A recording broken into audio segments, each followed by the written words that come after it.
Shalom, selamat pagi saudara-saudara yang dikasih Tuhan kita Yesus Kristus.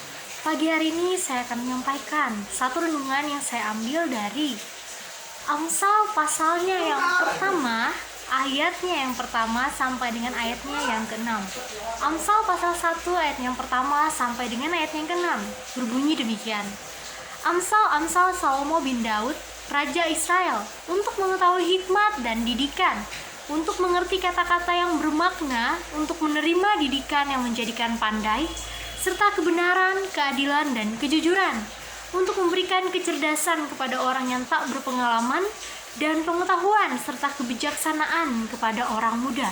Baiklah orang bijak mendengar dan menambah ilmu, dan baiklah orang yang berpengertian memperoleh bahan pertimbangan, untuk mengerti amsal dan ibarat perkataan dan teka-teki orang bijak. Saya memberikan satu tema yang mungkin sangat sering kita dengarkan, yaitu belajar mendengar. Saya rasa bukan hanya seorang anak kecil yang harus belajar mendengar, tapi kita orang dewasa pun harus belajar mendengar. Sebab mendengar bukanlah perkara untuk anak kecil atau untuk orang dewasa. Mendengar bukanlah perkara tentang waktu atau tempat, tapi pada hakikatnya mendengar merupakan satu prinsip yang harus terus-menerus kita kerjakan dalam kehidupan kita sampai nanti Tuhan menjemput kita pada kedatangan yang kedua kali, atau kita yang kembali ke rumah Bapa kita. Mendengar. Ketika kita mengajari anak kita di rumah, atau ponakan kita atau adik kita, kamu tuh anak kecil harus dengar apa yang dikatain orang dewasa. Tapi sudahkah kita sebagai orang dewasa belajar mendengar? Ini merupakan pertanyaan yang sangat seharusnya kita pertimbangkan, yaitu mengapa kita harus belajar mendengar?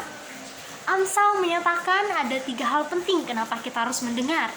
Yang pertama, karena mendengar membuat kita menjadi berpengetahuan. Di dalam ayat yang kedua akan saya bacakan, untuk mengetahui hikmat dan didikan, untuk mengerti kata-kata yang bermakna. Dengan belajar mendengar akan membuat kita menjadi pribadi yang berpengetahuan. Kenapa berpengetahuan? Sebab dengan kita mendengar, kita akan belajar mengerti tentang hikmat. Setelah kita mempunyai hikmat, kita akan dapat mengerti tentang makna-makna berbagai kata-kata yang mungkin sulit dipahami orang-orang lain. Contoh, ketika saya berkata apologetik, untuk orang yang baru pertama kali mendengar, bingung apa itu apologetik. Tapi ketika saya menyatakan apologetik itu adalah cara kita orang percaya mempertanggungjawabkan iman kita, jadi ngerti apa itu mendengar.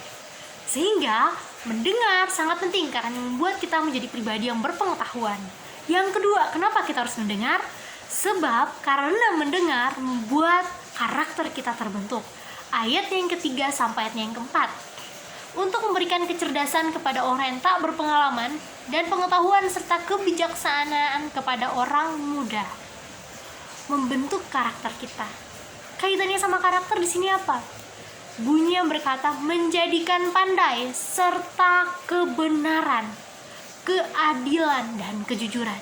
Ini berbicara tentang karakter. Ketika kita belajar mendengar, maka kita akan menjadi pribadi yang memiliki kecerdasan, sehingga kita dimampukan untuk mengerti tentang kebenaran, keadilan, dan kejujuran. Sehingga karakter kita sejalan dengan apa yang kita ketahui. Kita tahu tentang kebenaran, maka kita akan melakukan sesuatu yang benar. Kita tahu apa itu adil, dan itu akan membentuk karakter kita menjadi pribadi yang adil. Dan yang paling terakhir, dengan belajar mendengar akan membuat kita menjadi rendah hati. Ayat 5 sampai dengan ayat yang ke-6. Baiklah orang bijak mendengar dan menambah ilmu, dan baiklah orang yang berpengertian memperoleh bahan pertimbangan, untuk mengerti amsal dan ibarat perkataan dan teka-teki orang bijak. Dengan mendengar kita akan menjadi rendah hati. Sekalipun saya mungkin orang yang berpengetahuan, atau bapak ibu sekalian sudah punya gelar dokter sekalipun, kita harus tetap belajar mendengar. Kenapa? Orang berhikmat saja ketika mendengar akan menambah ilmunya. Dan orang yang sudah memiliki pengertian yang limpah, ketika dia belajar mendengar, dia akan memperoleh pertimbangan. Oleh karena itu, mendengar bukanlah perkara yang mudah. Mendengar juga bukan perkara yang sepele. Tapi mendengar adalah perkara yang harus kita kerjakan seumur hidup kita. Dengan demikian kita akan menjadi pribadi yang berpengetahuan, pribadi yang memiliki karakter yang baik, dan pribadi yang rendah hati. Tuhan Yesus memberkati kita sekalian.